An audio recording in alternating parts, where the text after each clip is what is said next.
하나님께서는 우리들을 성령 강림 후 5번째 주일로 부르십니다. 하나님께 예배드리겠습니다.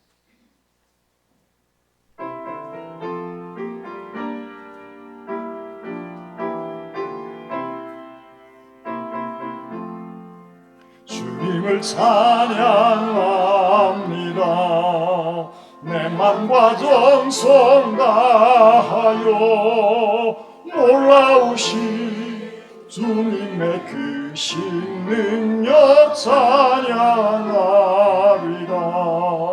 주님을 찬양합니다.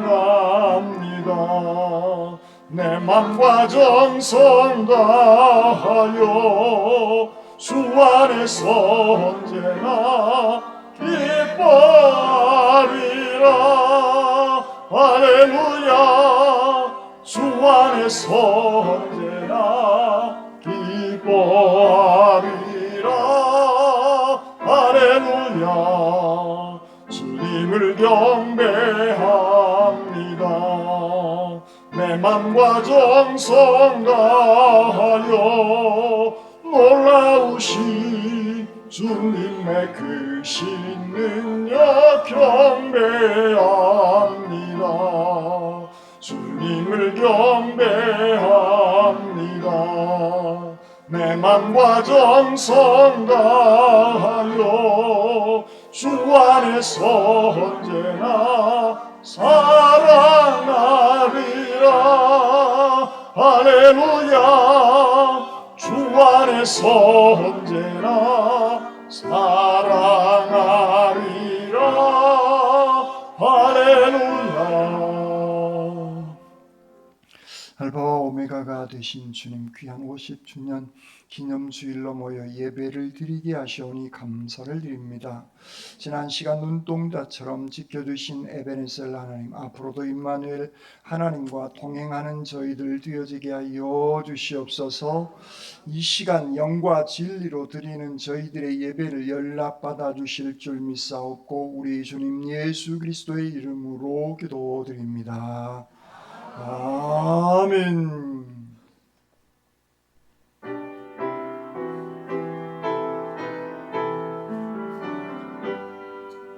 다 찬양하여라. 전능왕 창조의 주께 내 호나주 찬양 평강과 구원의 주님 성도들아 주 앞에 이제 나와 즐겁게 찬양하여라. 다 찬양하여라. 놀라운 만유의 주께 포근한 날개 늘 품어주시는 주님 성도들아 주님의 길 아래서 내 소원 다 이루리라. 다 찬양하여라. 온 몸과 마음을 바쳐 이 세상 만물이 주 앞에 다 나와 찬양 성도들아 기쁘게 소리 높여 영원히 찬양하여라.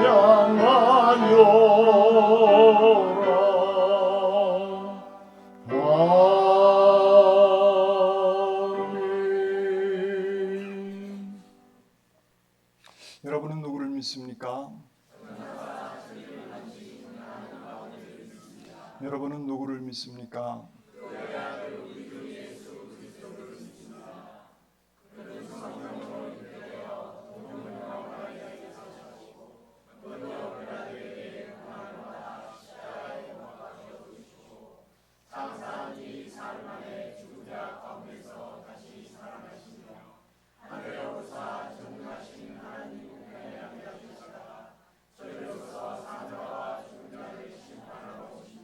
여러분은 누구를 믿습니까?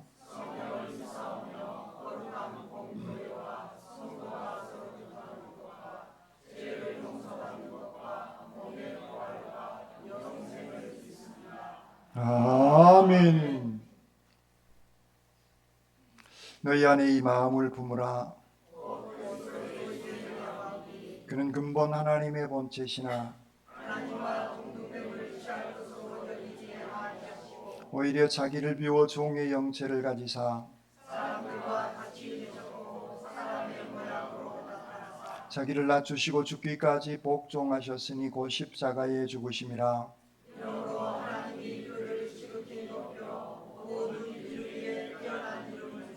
하늘에 있는 자들과 땅에 있는 자들과 땅 아래에 있는 자들도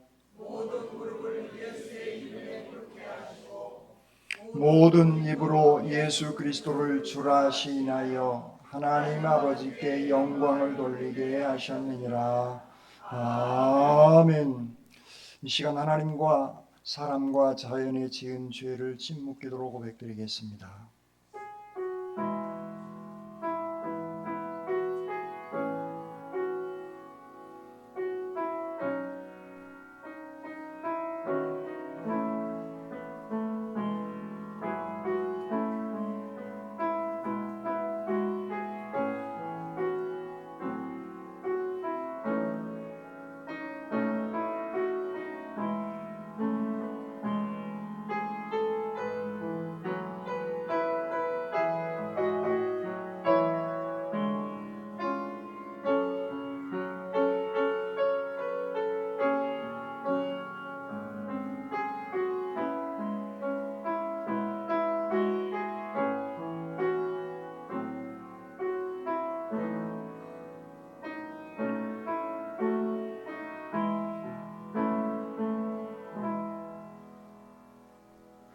복음의 기쁜 소식입니다. 우리가 죄를 고백하면 내가 그들의 불의를 긍휼히 여기고 그들의 죄를 다시 기억하지 아니하리라 하셨느니라는 말씀을 의지하여 이제 그리스도 예수 안에서 우리의 죄가 용서받았음을 선언합니다.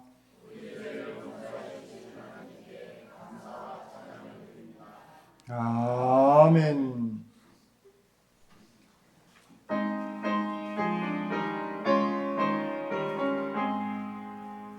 만복의 근원 하나님 온 백성 찬송 드리고 서천사여 찬송하세 찬송 성부 성자 성령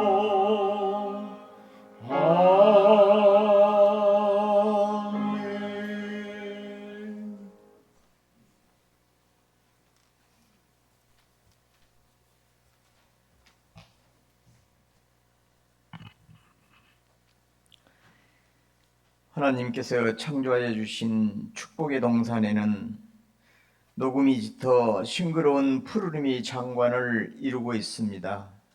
고마우신 사랑의 하나님, 저희들을 성령 강림 후 5번째 주일로 인도하여 주시고 창립 50주년 기념 예배로 드리게 하시니 진심으로 감사드립니다. 이 시간 신령과 진정으로 마음을 다하여 드리는 이 예배를 받아주시옵소서. 지나온 시간 세상 속에서의 악한 생각과 행동들, 불평과 불만으로 일삼았던 시간들을 이 시간 주님 앞에 고백합니다. 이 시간 용서받고 위로받기를 간절히 원하옵니다. 하나님의 창조 질서에 순종하게 하시옵소서. 인간의 끝없는 탐욕과 경쟁이 낳은 지구온난화로 인한 풍수의 가뭄, 지진 등 지구촌의 재앙은 계속되고 있습니다. 자연에 지은 죄를 용서하여 주시옵고 범사에 감사하며 자연을 살리는 일에도 앞장서도록 주관하여 주시옵소서. 이 땅에서 전쟁의 아픔을 어서 거두어 주시옵소서. 쉼없는 갈등의 씨앗들이 자라서 정말 어이없는 국가 간의 전쟁으로 이어지고 있습니다. 지구촌 곳곳에 포성을 멈추게 하시고 주님 뜻대로 친히 다스려 주시옵소서. 창립 50주년 우리 순천 중부교회가 완숙미를 갖추게 하여 주시옵소서. 우리 형제자매들이 하나님 사랑을 말씀 묵상으로 체험하며 배우고 나누게 하시니 진심으로 감사드립니다. 26년도 새로운 비전을 선교하는 교회로 설정하고 순정하며 기도하고 있습니다. 건축 중인 인도네시아 자바의 부달리 교회당을 기억하여 주시고 이 재단을 위하여 우리 스스로 각자의 소임에 순종할 수 있도록 은혜 내려 주시옵소서. 우리 순천 중부교회가 사랑과 순종으로 서로 살펴가며 성령으로 하나 되는 완성체를 위하여 나아가게 하시옵소서. 마음 깊이 헌신과 봉사의 따뜻한 기운들이 서로 위로받고 사랑하게 하시니 감사드립니다. 성도님들과 각 가정의 기도 제목을 기억하시고 친히 응답하여 주시옵소서. 이 예배를 위하여 진심을 다해 준비해 주신 고운 손길들을 기억하셔서 축복과 위로를 부어 주시옵소서. 이 시간 귀한 말씀 선포를 위하여 천리길을 달려오신 김희연 목사님을 통하여 성령으로 하나 되게 하시니 진심으로 감사합니다. 지나온 50년보다는 돌아올 50년의 새로운 역사를 만들어 가는데 부족함이 없도록 저희들에게 깨달음과 지혜로 이 시간 충만하게 채워주시옵소서. 오직 사랑이신 예수 그리스도의 이름 받들어 간절히 기도드렸습니다. 아멘.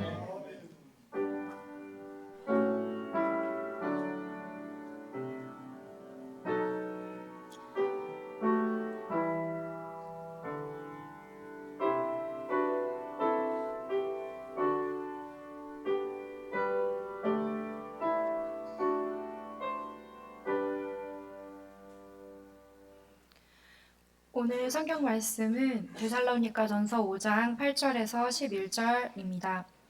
우리는 낮에 속하였으니 정신을 차리고 믿음과 사랑의 호심경을 붙이고 구원의 소망의 투구를 쓰자. 하나님이 우리를 세우심은 노하심에 이르게 하심이 아니요 오직 우리 주 예수 그리스도로 말미암아 구원을 받게 하심이라. 예수께서 우리를 위하여 죽으사 우리로 하여금 깨어 있든지 자든지 자기와 함께 살게 하려 하셨느니라. 그러므로 피차 권면하고 서로 덕을 세우기를 너희가 하는 것 같이 하라. 주님의 말씀입니다. 주님께 감사합니다. 아멘.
안녕하세요.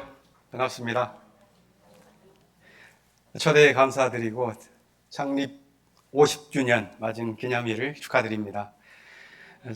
지난 50년간 믿음의 공동체를 가꾸면서 또 성도들을 함께 돌보고 섬기시고 지역사회를 위해서 봉사하고 선교하시는 그런 일들을 얼마나 힘들게 하셨을까 하는 생각에 또 마음이 참 그렇습니다.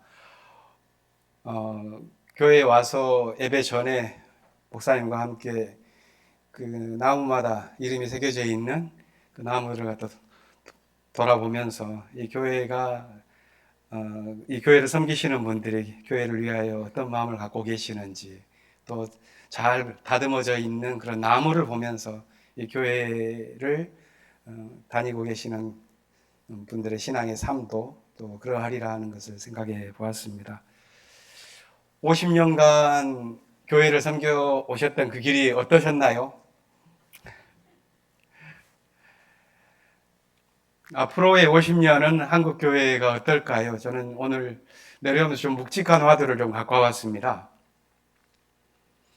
아마 저는 앞으로의 50년은 지난 50년보다 결코 쉽진 않을 것이다 하는 생각을 하게 됩니다. 여기 앉아 계신 분들은 어렸을 때 교회를 연상하면 북적북적하고 재미있고 온 마을에서 잔치를 하는 것 같은 그런 느낌의 교회 생활을 경험하셨을 텐데 지나오면서 그 교회의 모습들이 많이 변해왔죠. 한국 교회의 역사가 그렇습니다. 놀라울 정도로 한국 교회가 세계 교회에 감동을 줄 만큼 급성장을 했는데요.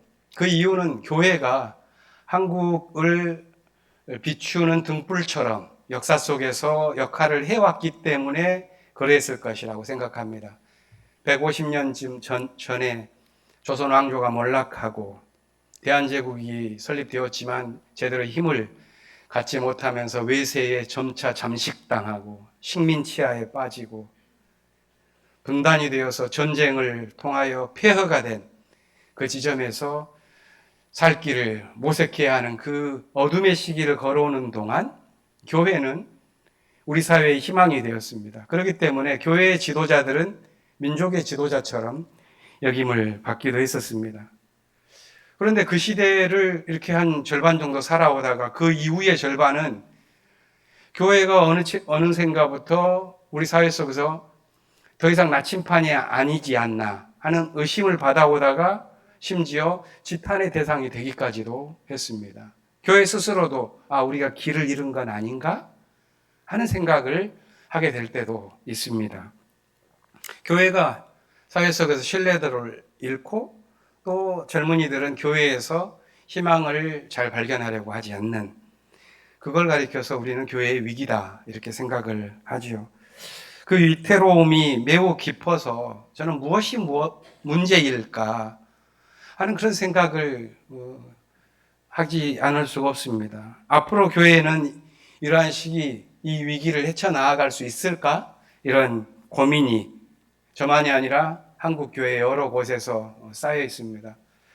물론 순천 중부교회에 계시는 분들은 교회 생활을 너무 행복하게 하시니까 뭐가 위기가 있겠냐 이렇게 생각하실지 모르지만 더 넓게 보면 한국교회가 큰 위기입니다. 저는 거기에서 길을 찾기 위해서는 역사를 한번 둘러봐야 되겠다 하면서 한 2년 전부터 한국교회의 역사, 또 한국 사회의 역사를 좀 거시적 안목에서 둘러봅니다. 한국의 교회가 설립된 게 한 5세대 되거든요. 고조 할아버지의 아버지 정도 세대 때부터 교회가 선교사들에 의해서 전파가 되었는데요. 그 세대를 흘러오면서 교회의 모습도 많이 변해왔죠. 그런데 그 흐름을 보면은 크게 여러 한국교회 얼굴이 있는데 한 3가지의 얼굴이 있습니다. 초창기의 한국교회의 얼굴은 어떤 얼굴이었냐면 금지의 얼굴이었습니다. 그건 뭐냐면 주어져 있는 성경의 말씀을 가지고서 우리 사회에 빛이 되어야 하겠다라고 하는 긍지의 얼굴이고 그 열매는 사회를 변화시키는 실제적인 힘이었습니다. 이게 한국교회의 첫 번째 얼굴이었어요. 한국교회가 그렇게 성경의 말씀으로 우리 한국 사회를 변화할 수 있다라고 하는 것은 성경을 먼저 읽은 사람만의 것이 아니라 또 누가 전해줘가지고 그렇게 생각하게 한 게 아니라 한국인들 스스로가 깨달은 아주 놀라운 일입니다. 제가 학교 다닐 때 학장님이 정대위라는 분이 학장님이셨는데 목사님이셨죠. 옛날 한국신학대학의 교수님이셨고 여기서 대위라는 것은 할머니가 그분이 태어나셨을 때 너는 다윗이다 라고 말하면서 정대위 이렇게 이름을 지어주셨어요. 그 할머니가 어떤 분이냐면 정대위 목사님에 따르면 서북 지역에서 사시던 분인데 할머니 성함이 김성약입니다. 그 할머니는 정대위 목사님이 1917년생인데 꼭 회갑 60년 차이시거든요. 그럼 1857년이에요. 선교사 들어오기 한참 전에 계신 분인데 그분의 성함이 김성약이에요. 거룩한 약속. 굉장히 복음적인 이름이죠. 그래서 정대희 목사님이 이 할머니의 신앙생활 이런 걸 하다가 이분이 예일대학교에서 미국 예일대학교에서 한국인으로서는 최초로 인류학 박사학위를 쓰신 분이거든요. 정대위라는 분이. 그래서 건국대 총장도 하고 서울에 있는 초동교회 담임 목사도 하시고 이러셨던 분인데 이분의 논문의 주제가 뭐냐면 한국의 교회가 설립되어지던 과정에서 생긴 아주 고유한 한국만의 특징을 쓴 겁니다. 그게 뭐냐면 한국인들은 선교사들이 복음을 전해주기 전에 자발적으로 성경을 읽고 이것이 우리의 앞길이야 하면서 교회를 세운 겁니다. 그래서 1885년에 언더우드와 펜젤러가 한국에 들어오기 전에 이미 중국에서 선교 활동을 하고 있었던 스코틀랜드의 선교사가 중국에서 성서 번역을 하던 성서 번역 국장에 했는데 그분이 선교복을 할 때 뭐라고 그러냐면 이미 한국에는 선교사들이 들어와 있지도 않은데 저 고려문 밑에 있는 서간도 밸리에는 28개의 신앙 공동체에 수백 명이 있고 서울에는 최소한 70여 명의 사람들이 세례를 받기 위해서 기다리고 있다고 말을 해요. 놀라운 일입니다. 이게 뭐냐 하면 성경이 갖고 있는 이 시대의 빛을 어떻게 전할 것이냐 하는 거였고 이 빛을 가슴속에 쐴 사람들은 우리 사회 속에서 성서가 가지고 있는 그 생명력으로 변할 것이라고 하는 그런 삶을 살아갔기 때문에 예언자의 역할을 했고 역사가 위기에 빠졌을 때는 지사다운 그런 풍모를 가졌기 때문에 그들이 교인이자 우리 민족의 지도자였습니다. 그런데 역사가 점차적으로 더 힘겨워져요. 2005년 때 을사 늑약을 통해 가지고 외교권을 뺏겼죠. 1905년에 1907년에는 안에서의 행정권 또 군대 해산 이런 것들이 일본에 의해서 벌어져 버리죠. 이런 식으로 내려가다 보니까 역사의 빛이 보이지 않는 겁니다.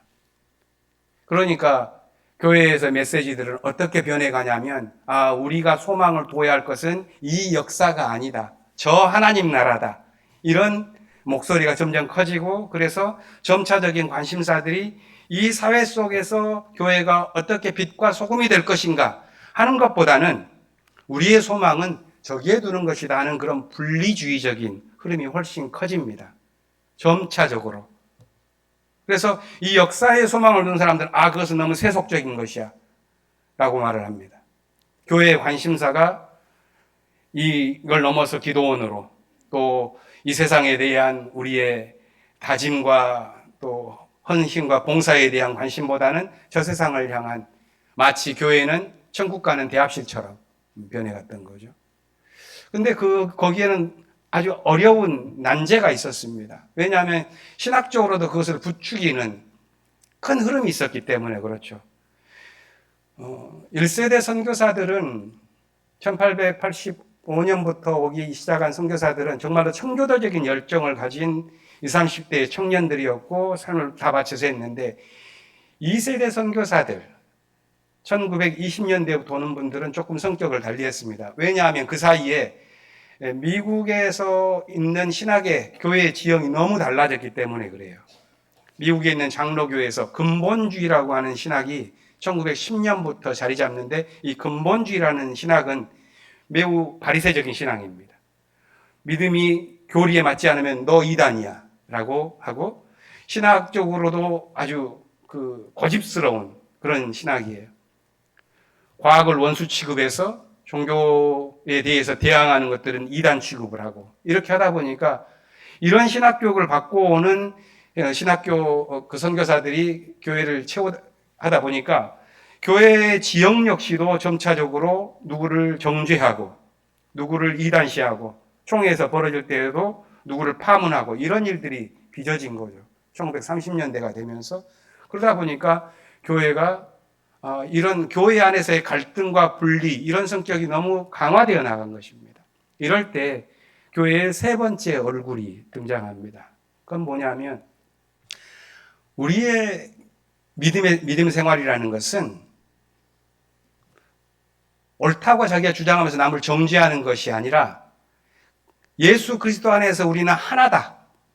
바울이 가르쳐줬던 것처럼 그리스도 안에서는 우리가 모두 다 하나이고, 우리가 각자가 속해 있는 장벽 안에 자기 율법에 만족해서 살아갈 것이 아니라 그 장벽을 넘어서서 예수 안에서 하나가 될 수 있는 길을 모색해야 된다.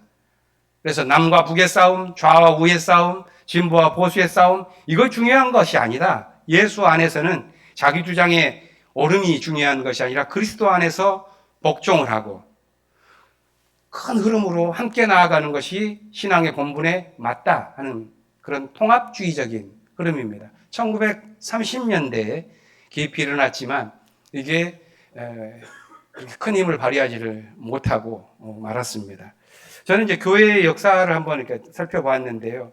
그러니까 아주 변혁적인 역할을 하는 흐름을 가진 긍지의 신앙이 초창기의 교회의 기둥을 턱 놓았다면, 그 다음에 신학의 흐름들이 근본주의 신학이 오고 선교사들의 세대가 좀 바뀌면서 교권이 오히려 진보적인 사람들을 짓누르고, 그래서 오히려 미국에서 급진적인 신학을 하고 와서 신앙의 안목이 열린 사람들을 너 이단이야 그렇게 하면서 정죄하고 목회자를 갖다 파문하고, 이런 일들이 1930년대부터 교단에서 벌어지게 된 것입니다.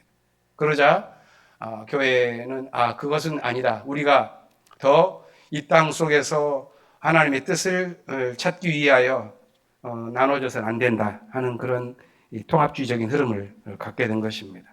저는 이 흐름을 보면서 한국 교회가 위기를 맞았는데, 이 세 흐름 가운데에서 만일 변혁적 흐름, 통합적 흐름, 그런 흐름들이 교회에서 여전히 주류가 되어서 큰 생명력을 가졌다면 오히려 위기를 극복하기가 쉬웠을 텐데, 한국 교회의 대부분은 그런 분리적인 흐름들이 훨씬 더 교회에 깊이 자리 잡게 되었던 것입니다.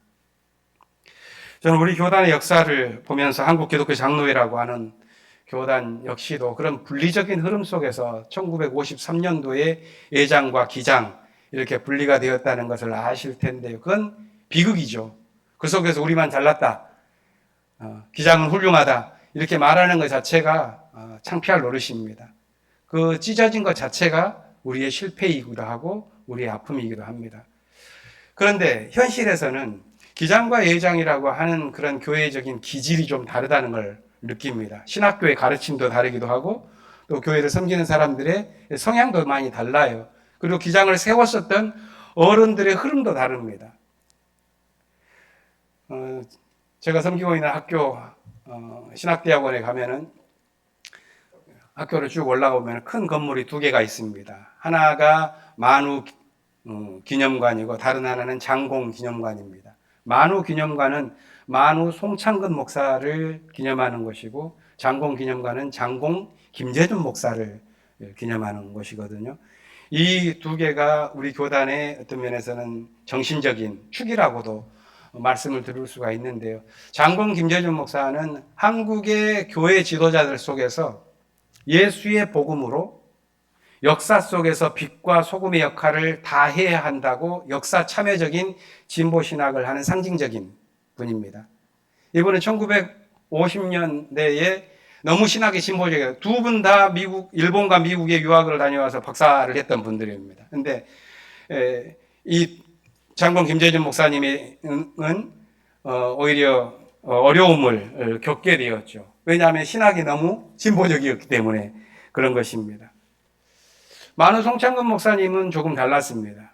이분은 결국 1950년 한국전쟁 때 납북당하고 마셨는데요. 어떤 분들은 이렇게 표현합니다. 만우 송창근 목사님이 여전히 한국에서 남한에 계셨더라면 그 3년 후에 예장과 기장에 나눠졌었던 그런 사태는 어쩌면 없었을지도 모른다 할 정도로 매우 모든 교회 좌우를 쌈에서 안고 가시는 아주 훌륭한 통합주의적의 대표적인 목사님이셨죠.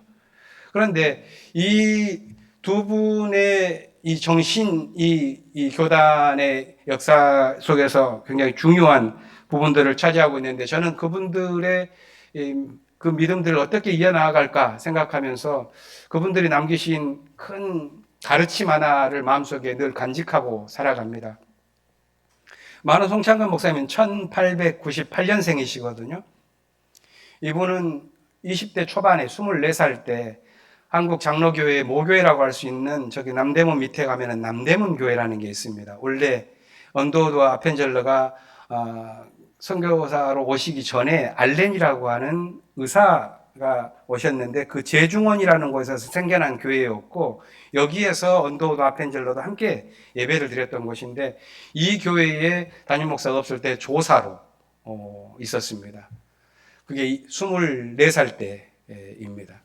이분이 근데 그 이후에 3.1운동의 여파로 감옥에 갇히시고 돌아 나오시고 그 감옥에서 나오신 다음에 유학을 다니시고 왔는데 유학을 다니고 와서 이분이 30몇 살이죠. 32년이니까 34살 때 당시에 평양을 가리켜서 동양의 예루살렘이라고 할 만큼 개신교 교회가 굉장히 활발하던 곳인데 거기를 대표하는 교회 가운데 하나가 조만식 장로님이 섬기던 산정현 교회입니다. 그 산정현 교회에 안수도 받지 않았는데 담임 조사가 됩니다. 거기에는 나중에 당시에 근본주의 신학을 대표하던 박형룡이라고 하는 목사님이 계셨어요. 근데 조만식 장로는 박형룡 목사를 담임으로 세우지 않고 이 미국에서 온 이 만우 송창근이라는 전도사를 조사로 세우지요. 이분은 그런데 그 당시에 그 삶을 살기가 굉장히 어려웠습니다. 왜냐하면 이미 한국 교회에는 그런 분리적 흐름들이 너무 커가기 때문에 평양에서 몇 년 계시지 못하고 부산으로 내려가서 또 거기에서 성빈학사를 세우시고 그러다가 지금 제가 섬교하는 한국 당시 이제 지금 한신대학교의 신학대학원이 예전에는 한국신학대학이었고 한국신학대학 전에 남한의 유일한 장로교 신학교로 조선신학교라고 그랬는데요. 그 조선신학교를 설립할 때 이분이 가셔서 큰 일을 하십니다. 이분이 하셨던 말씀은 아주 유명한 우리의 교단의 어떤 좌표와 같은 구호가 있습니다. 그건 뭐냐면 벽도 밀면 문이 된다 하는 말입니다.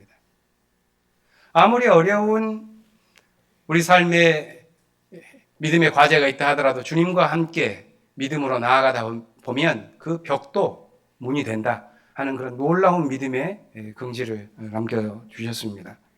장군 김재준 목사님은 이 만우 송창근 목사님의 고향 후배였어요. 3년 후배였습니다. 이분은 복음도 늦게 접했어요.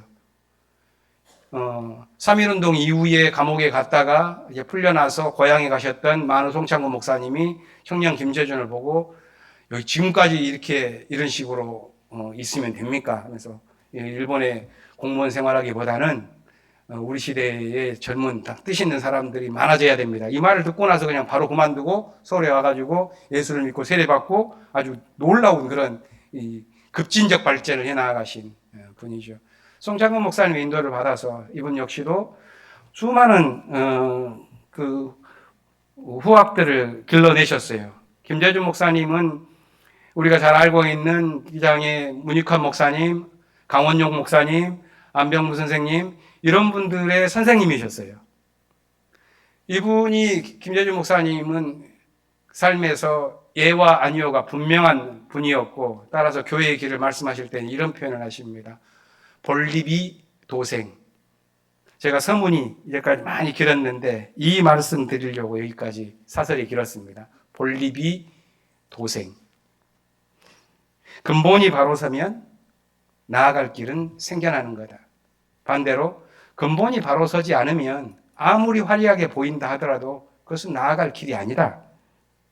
오히려 위기 속에서 또한 살 길을 찾기 위해서라면 근본을 세우는 것에 관심을 가져야 한다 하는 그런 말이라고 할 수가 있겠습니다. 저는 그걸 가리켜서 믿음의 원점이라고 표현합니다. 근본이라는 것을. 우리가 믿음의 원점을 무엇에 두느냐에 따라서 교회의 모습, 신앙인의 모습, 살아가는 공동체의 모습이 달라지기 마련입니다. 저는 그 믿음의 원점에 관한 이야기를 오늘 함께 읽었던 갈라디아서에서 데살로니가서에서 찾고 싶은 것입니다. 그리스에 가면은 데살로니키라고 하는 도시가 있는데요. 고대에는 마케도니아라고 불렸던 지역입니다. 이 지역은 그리스 본토에 있는 아테네나 스파르타나 이런 곳에서 같은 그 도시 국가이죠. 예전에 이런 도시 국가에서 볼 때는 변방이라고 불렸던 아주 시골 지역이었습니다. 그런데 기원전 4세기에 아주 이 마케도니아의 유명한 왕이 태어났습니다. 알렉산더라고 하는 이름을 가졌습니다. 주변을 다 평정하고 로마 제국을 최대한 늘려서 헬레니즘이라고 하는 거대 문명을 만듭니다. 지금도 데살로니키에 가면은 이 광장에 에게로 나아가는 알렉산더의 동상이 이렇게 우뚝 서 있습니다. 근데 이 알렉산더 이후에 한 300년쯤 지나서 예수의 복음이 유럽으로 흘러들기 시작합니다. 그때 사도 바울이 어디를 중심으로 하냐면은 이 마케도니아의 이 데살로니카를 중심으로 삼았습니다. 놀라운 것은 데살로니카도 선교사들이 오기 전에 이미 복음을 믿고 있는 사람들이 있었던 겁니다. 바울은 그래서 자신이 아직 가보지 않은 이 데살로니가 교회에 편지를 보내면서 그들에게 신앙의 길을 가르쳐주는 그 첫 번째 편지가 오늘 읽은 데살로니가 전서이죠. 이 편지에는 초대교회의 활력을 불어넣었던 기독교 복음이 무엇인지, 그 시대 신앙인들은 어떻게 살았는지에 대한 단서가 나와 있습니다. 오늘 5장 8절부터 11절 읽었는데 이것과 짝하는 그것이 1장 시작에 2절과 3절에 나와 있습니다. 편지 서두에서 바울이 데살로니가 교인들에게 이렇게 인사를 합니다. 우리는 기도할 때에 여러분들을 기억하고 있습니다. 우리는 하나님, 우리 아버지 앞에서 여러분의 믿음의 행위와 사랑의 수고와 우리 주 예수 그리스도께 둔 소망의 인내를 언제나 기억하고 있습니다. 라고 말합니다. 바울이 데살로니가 교회에 보낸 그 편지에 세 가지 우리에게 익숙한 단어가 나오죠. 믿음의 행위, 사랑의 수고, 소망의 인내. 이 믿음, 소망, 사랑이라고 하는 이 세 단어는 오늘날 교인들에게는 아주 익숙해서 너무 흔해서 이게 얼마나 중요한지를 사실은 잘 모르는 경우가 있습니다. 그런데 이 편지를 처음 받은 데살로니가 교회는 믿음, 소망, 사랑이라고 말하는 이 바울의 편지가 그들의 성격을 규정을 하는 아주 중요한 내용이었던 것이죠.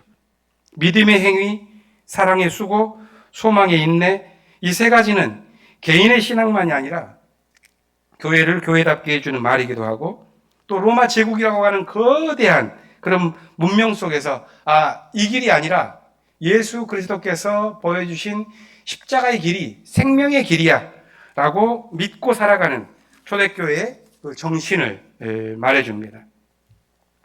오늘날에는 이 말이 조금 너무 익숙해서 퇴색한 느낌인데 그래서 서울 강남에 가면 큰 교회가 소망이라는 이름도 있고 사랑이라는 이름도 있고 그렇습니다만은 그것이 교회를 대표하는 그런 얼굴은 아닙니다. 저는 한국 교회가 믿음의 이름을 가진 한국 교회가 왜 위기에 빠졌을까? 이런 진단 가운데에서 저는 아까 말씀드렸던 한국의 큰 흐름, 그런 긍지의 변혁적인 흐름과 통합적인 흐름, 이것들이 약화되고 분리적인 흐름이 한국교회의 대표적인 얼굴이 되었기 때문이 아니겠는가 이렇게 말씀드렸는데, 이런 분리적인 흐름이 주도적인 교회에서는 믿음과 소망과 사랑도 그 의미를 성서에서부터 가진 그 생명력을 잃어갑니다. 믿음의 기둥이 비뚤어지게 됩니다. 한국 사회에서 알려진 그리스도인들의 믿음, 그 믿음이 좋다는 사람들은 오히려 아집과 편견에 사로잡혀 있는 사람들이 많습니다. 예수의 가르침을 깊이 생각하지 않은 채 낡은 교리를 맹목적으로 주장하면서 이것이 믿음이야 라고 전해주는데 절대 통하지가 않는 것이죠. 소망이라는 건 어떻습니까? 자기의 욕망을 소망으로 착각합니다. 자기 소원을 이루려고 하는 것. 그것이 커지다 보니까 하나님의 거룩하고 소중한 뜻을 위해서 우리가 소망을 두고 그 뜻을 향하여 자기를 쳐서 순종하고 인내하고 하는 그 능력을 신앙인들이 잃어갑니다. 오늘날 교회의 믿음이 왜곡되고 소망이 헛것이 되다 보니까 사랑마저도 위선이 되기가 쉽죠. 그것이 저는 교회의 위기이다라고 보는 것입니다. 한국 교회가 150년 전에 이 땅에 예수의 복음을 받아들일 때 경건하고 깨끗한 마음, 그것이 희미해져 가고 있는 것입니다. 교회가 한국 사회 속에서 신뢰가 떨어져 나아가지만 여전히 교회가 신뢰를 회복해 나아갈 수 있는 길을 찾았냐? 거기에서는 저는 아직 다 찾지 못한 것은 아닌가 생각합니다. 역사마다 하나님께서 내주시는 시험 문제가 있죠. 저는 과거의 시험 문제는 고난이었다고 봅니다. 하나님께서 한국교회에 내주신 역사의 시험 문제는 그런 봉건 사회의 신분 차별, 남녀 차별, 분단과 전쟁, 보릿고개의 가난, 독재 정권의 억압에 대한 해방, 이런 것들이었는데 교회는 이런 시험 문제에 대해서 매우 능동적으로 대처해 왔습니다. 고난의 시대를 살던 한국교회는 한국 사회에 빛이 되었기 때문에 교회도 성장했고 한국 사회에서 매우 주도적인 종교가 되었습니다. 하지만 오늘의 시험 문제는 과거와 같은 고난의 문제만은 아닙니다. 어쩌면 반대일 수도 있습니다. 오늘의 시험 문제는 고난보다는 풍요입니다. 오늘날 하나님께서 내주신 시험 문제는 이 풍요 속에서 오히려 인간의 참된 길을 마음속에 찾을 수가 있느냐 하는 것일 수도 있습니다. 삶 자체가, 풍요로운 삶 자체가 만들어 놓은 게 우리가 보고 있는 사회적인 문제죠. 삶을 풍요롭게 지탱하기 위해서 해왔었던 우리의 문명, 그것이 기후의 위기, 환경의 위기, 미래에 대한 불투명, 이런 것들로 나타나고 있는 현실입니다. 여전히 예전부터 추구해왔던 풍요로운 삶을 우리 앞으로의 목표로 삼는다면 더욱 미래는 어두워지고 말 것입니다. 앞으로의 세계는 풍요로운 것이 목표가 아니지요. 현재 누리고 있는 삶을 조율할 수 있는 영적인 길, 이걸 찾지 않으면 우리의 길도 지구의 길도 이웃의 길도 만들어지기가 어려울 것입니다. 바울이 살던 시대도 사실 크게 다르진 않았습니다. 로마가 이룩했었던 거대한 제국 안에서는 번영과 풍요가 어마어마하게 넘쳐나고 있었습니다. 모든 길은 로마로 통한다는 말이 있을 정도로. 하지만 그 거대한 문명을 만들어 나아가는 그 이면에는 사람들의 약육강식에 아주 살벌한 그런 세계가 있었고, 약소국을 마음껏 자기 힘대로 정복해버리는 힘의 논리가 있었고, 약자들이라면 얼마든지 짓밟아도 된다고 하는 그런 약탈의 논리가 있었습니다. 그 위에서 풍요를 꿈꿨던 것입니다. 그러니까 문명이 풍요로울수록 그 그림자도 훨씬 길게 드리워질 수밖에 없는 구조였죠. 그런데 바울을 비롯한 초대교회는 그것과는 다른 세계를 꿈꿨던 거죠. 하지만 그들이 어떤 길을 가야 하는가에 대한 답을 얻었던 것은 아닙니다. 다만 하나님께서 보여주셨던 그리스도 예수를 통하여 이 땅에 보이셨던 그 십자가의 길, 이것이 길이겠거니 하는 우직한 그런 마음으로 갈 수밖에 없었습니다. 이 믿음으로 가다 보니까 바울이 발견한 게 있습니다. 로마에서는 장벽이 있었죠. 자유인은 자유인의, 주인은 주인의, 종과 노예는 노예의 그런 장벽들을 안에서 살아가야지만 그것이 옳은 거였습니다. 그런데 바울은 놀랍게 말하죠. 그리스도 예수 안에서 우리는 다 하나입니다. 그리스도 예수 안에서 우리는 자유인이든 종이든, 유대인이든 이방인이든, 남자든 여자든 우리는 모두 하나입니다. 이거는 당시로 보면 정말 어마어마한 말이었습니다. 신앙 공동체가 이 꿈, 어찌 보면 평등의 꿈이죠. 이 평등의 꿈을 이루는데 한 2000년 걸렸습니다. 2000년간 이 믿음을 잃지 않고 살아왔기 때문에 어쩌면 교회는 역사 속에서 점차 힘을, 빛과 소금의 역할을 해나가면서 역사의 등불로 살아올 수가 있었습니다. 세상이 아무리 어둡다 하지만 예수의 복음을 간직한 사람들이 새날을 앞서서 살아가면서 그 믿음을 간직하고 살아나가면서 살아갈 때 그것이야말로 저는 교회가 교회다운 것이요, 교회가 이 세상에 줄 수 있는 가장 아름다운 것이라고 생각합니다. 시대가 어두우면 지성이 길을 잃어버립니다. 현실이 암담하면 우리의 이성, 우리의 이 지식, 이것은 길을 찾지 못하고 절망해버립니다. 없던 길, 새로운 길을 내는 것은 늘 믿음이 하는 일입니다. 그래서 성경이 말하기를 믿음은 바라는 것의 실상이요 보이지 않는 것들의 증거다, 이렇게 말하는 거죠. 이 믿음, 소망, 사랑, 이것으로 굳게 세워진 교회는 그것 자체가 교회가 이 세상에 주는 가장 아름다운 선물이다. 이것을 바울이 데살로니가 교회에 하고 싶었던 그런 말이라고 믿습니다. 여기서 믿음이라는 건 뭘까요? 바울은 믿음에 대해서 로마서에서 특히 많이 해놨는데요.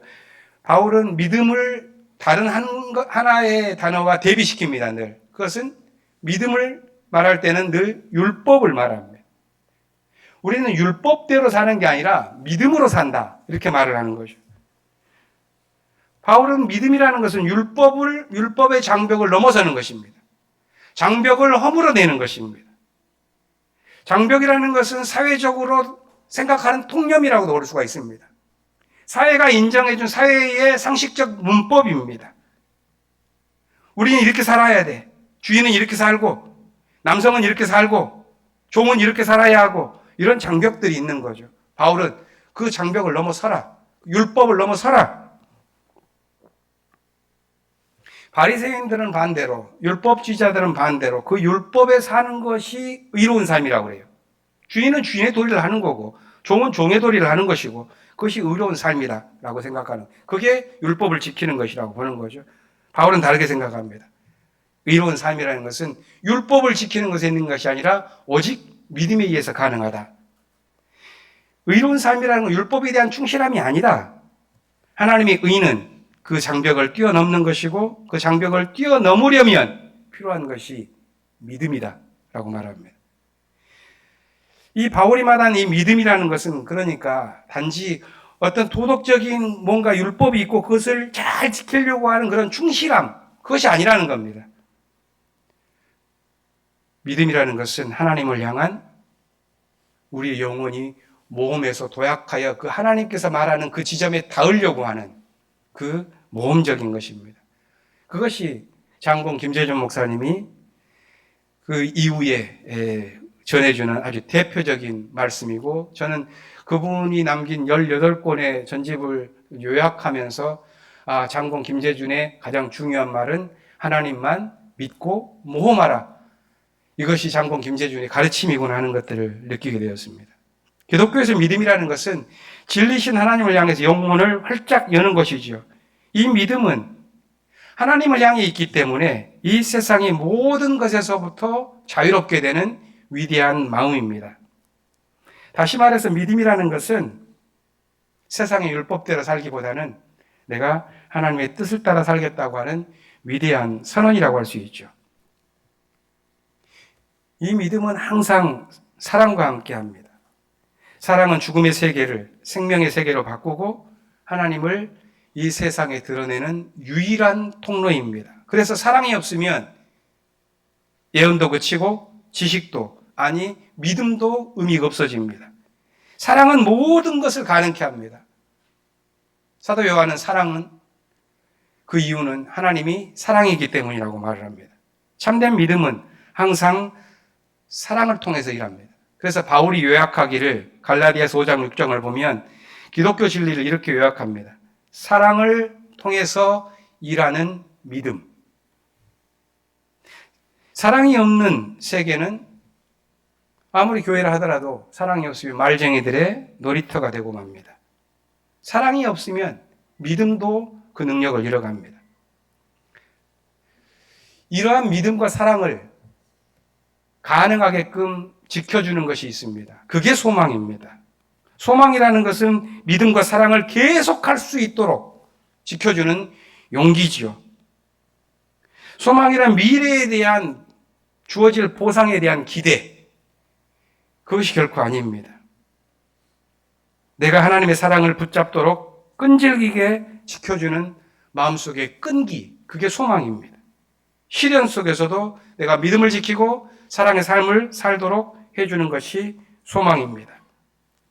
소망이 있으면 우리는 아무리 어려운 시대 속에서도 그것을 살아갈 수 있는 용기를 얻게 됩니다. 그래서 바울은 너희가 구원을 얻을 때 무엇을 얻느냐? 소망을 얻는다고 로마서 8장 24절에 말합니다. 구원은 오직 소망을 얻는다. 따라서 이 믿음과 사랑과 소망이 있으면 교회는 시대의 어둠을 뚫고 나아가죠. 교회가 믿음과 소망과 사랑을 이렇게 바울의 가르침대로, 성서의 가르침대로 가진다면 교회는 교회의 존재 자체가 세상의 선물이 되는 것입니다. 저는 기독교의 진리를 평가하는 기준은 한 가지라고 생각합니다. 누가 믿음을 지키면서 예수께서 보여주신 사랑을 끝까지 끈질기게 밀고 가는가? 교회가 얼마나 컸네? 교회가 얼마나 잘 가르치네? 교회가 얼마나 외형이 멋있네? 하는 것들이 기독교의 진리를 평가하는 것이 결코 아닙니다. 바울은 따라서 복음이 피어나는 자리에서 항상 있는 이 세 가지 믿음, 소망, 사랑을 말합니다. 이 세 가지로 지어진 교회는 교회가 교회다운 것이요, 교회가 교회로서 세상에 주는 선물이 될 것입니다. 순천 중부교회 교우들이 50년간 읽어오신 신앙의 공동체가 그 바울이 말했던 이 믿음과 소망과 사랑을 마음속에 간직하며 교회를 세우셨던 것처럼 앞으로도 서로 격려하고 믿음을 세워가면서 또 서로를 사랑으로 섬기면서 이 교회의 존재로서 이 사회의 선물이 될 수 있기를 간절히 축원합니다. 기도하시겠습니다. 고마우신 주님, 주님께서 사랑하신 순천 중부교회 지난 50년간 하나님의 말씀을 붙들고 믿음과 소망과 사랑의 삶을 살면서 그것으로 교회의 공동체를 세우고 예수 그리스도가 우리를 통하여 드러나기를 갈망하면서 주님의 선물이 되기를 원했습니다. 주님, 앞으로의 길 또한도 믿음과 소망과 사랑의 길을 걸으면서 이 교회의 존재로서 이 사회의 선물이 되기를 간절히 원하오니 주께서 인도하여 주시옵소서. 우리의 모든 삶과 우리의 모든 영혼 또한도 주님께서 가르쳐 주신 이 신앙의 말씀으로 가득 차는 충만의 길을 걷게 하여 주시옵소서. 예수님 이름으로 기도드립니다. 아멘.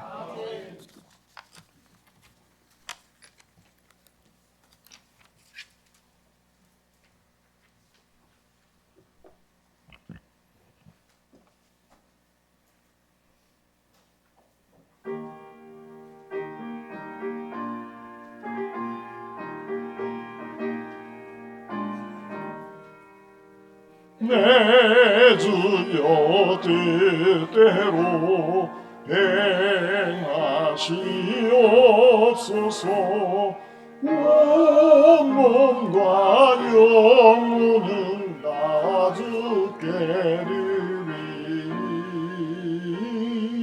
드리니 이 세상 돌아가 주 인도하시고 날 주관하셔서 뜻대로 하소서.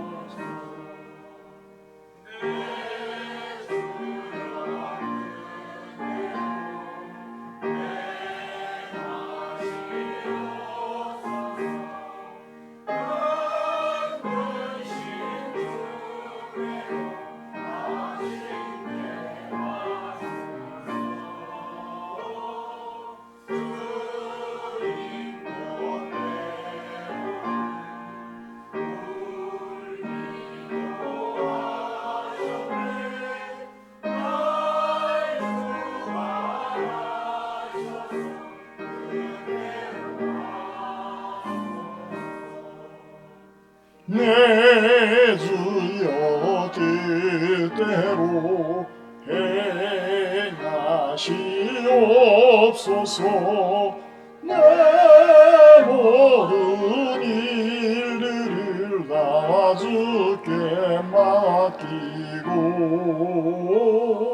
적선송 향하여 고요히 가리니 살든지 죽든지 뜻대로 하소서. 아멘. 사랑의 주님, 이 시간 기쁨과 감동으로 소중한 예물을 주님께 드립니다. 힘들고 어려운 생활 속에서도 정성껏 예물을 준비하여 기쁨과 감사로 드리는 손과 가정, 자녀들을 축복하여 주시옵소서. 교회 창립부터 헌신하는 귀한 손길들과 가정 위에 한없는 사랑과 은총으로 축복하여 주시옵소서. 이 예물이 쓰이는 곳에 하나님의 나라가 확장되게 하여 주시옵소서. 복의 근원이 되어 주시는 우리 주님 예수 그리스도의 이름으로 기도드립니다. 아멘. 오늘 서울에서 우리는 그렇게 멀게 안 느끼는데 서울 사람들이 내려오면 엄청 멀게 느껴진가 봐요. 먼 길을 마다하지 않으시고 이곳까지 오셔서 귀한 말씀을 드린 김희연 목사님, 미국에서 대학교를 잊어먹었는데 박사학위 받으시고 지금 한신대 대학원장으로 섬기시고 계십니다. 귀한 말씀을 주신 김희연 목사님에게 박수 한번 주십시오.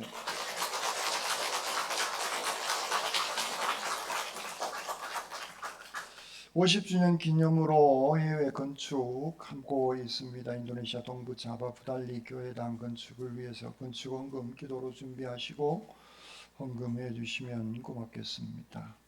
오늘 50주년 기념으로 김현 목사님 모시고 예배를 드리고 있습니다. 오늘 점심 식사 떡, 과일, 일체를 김봉도 권사님 가정에서 범사에 감사해서 제공해 주십니다. 주님의 축복이 함께 하시기를 바랍니다. 아멘. 아멘. 나머지 광고는 주보를 참고해 주시기 바랍니다. 죄송합니다. 목사도 실수할 수가 있습니다. 이해해 주십시오. 교회 연역 속에 우리 당혜석이 장로님 해주시겠습니다. 무선 마이크 좀 켜주세요. 그걸로 하세요. 무선 마이크.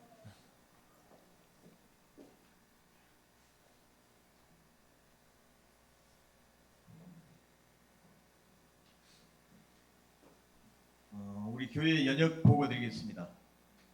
76년 6월 27일 매곡동 125번지 2층 건물에 임대해서 순천 중부교회라는 이름으로 창립이 되었습니다. 제1대 목사님으로서는 김은고 목사님께서 부임하셨고 77년 10월에 2대 정찬원 목사님 부임하셨고 79년 4월 한국 기독교 장로회 순천 중부교회란 명칭으로 설립 인가를 받았습니다. 80년 4월 31일 교회당 건축 부지를 동해동 188-7에서 구입했고 면적은 134평이었습니다. 81년 5월 1일에 선배 김경훈 목사님께서 부임하셨고 82년 9월 19일 성전 입당 예배 및 초대 봉사 임직식으로 김복훈 권사님께서 임직을 하셨습니다. 87년 3월 1일 4대 송시대 목사님께서 부임하셨고 88년 6월 19일 성전 완공 및 입당 예배를 드렸습니다. 91년 2월 28일 5대 정찬 목사님께서 부임하셨고 93년 5월 5일 교회당 헌당식 및 청각팀 정성명 이경훈 장로 3인을 임직하셨습니다.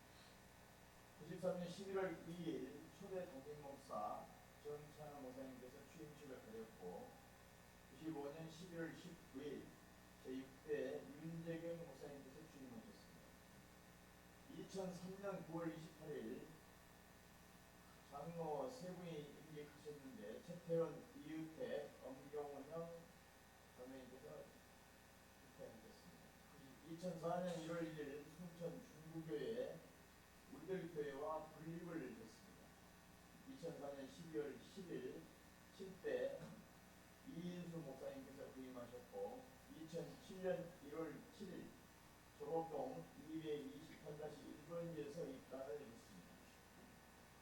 2010년 4월 20일 현이치 서명면 신대리 1212번지에 입단을 했고 2010년 10월 20일 대령면 신대리 동번지 중공원에서 교회 전부 280평, 서택 28평, 식당 50평을 건축해서 준공을 했습니다.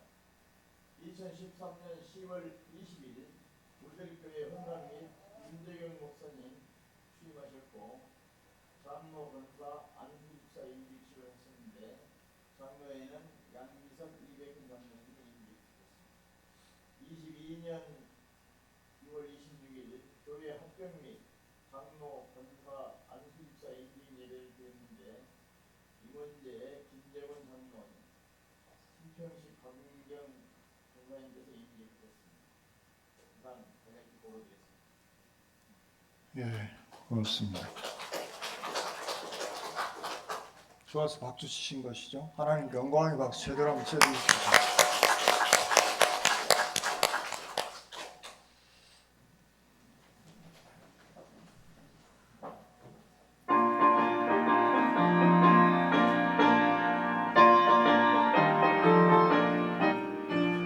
주님 약속하신 말씀 위에서 영원토록 주를 찬송하리라.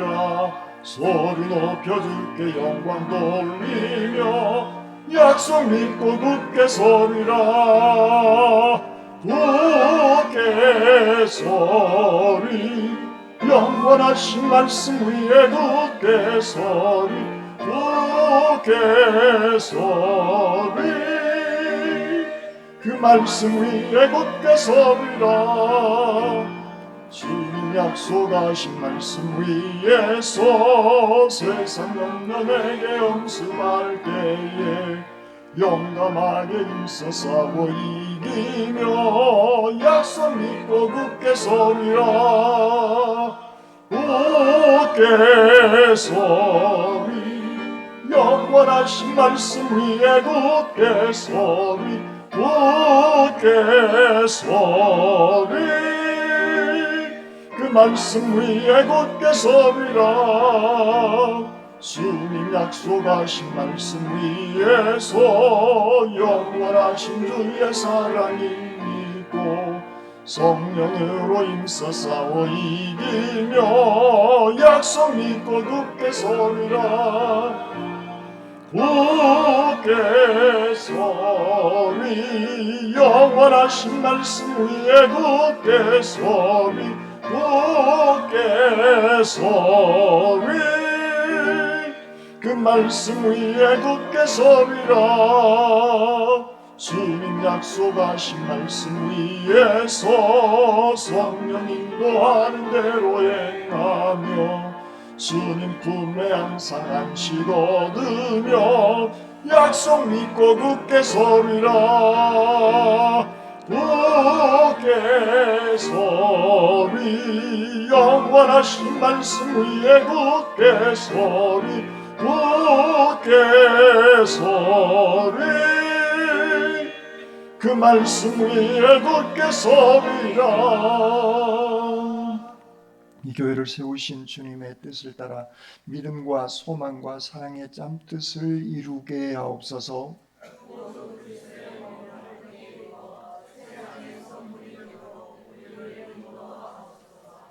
아멘. 이제는 길이요 진리요 생명이 되어 주신 우리 주님 예수 그리스도의 은혜와 아버지 하나님의 무한하신 사랑하심과 성령님의 감동 감화 충만한 은사가 주님께서 우리에게 주신 그 믿음을 가지고 사랑의 헌신을 가지고 늘 소망을 꿈꾸며 살아나가기를 다짐하는 주님의 모든 백성들 심령 위에와 군문의 다른 도시에 흩어져 있는 우리의 자녀들 앞날 위에와 질병 때문에 아파하고 있는 믿음의 식구들의 건강 회복 위에와 멀리 해외까지 나가 있는 주님의 백성들 머리 위에와 그리고 오늘 귀한 말씀을 저희들에게 허락하여 주신 김희연 목사님과 그의 가정 그리고 섬기는 이제 한국 기독교 장로의 대학원 위에 이제로부터 영원토록 함께 하옵시기를 간절히 축원하옵나이다. 아멘.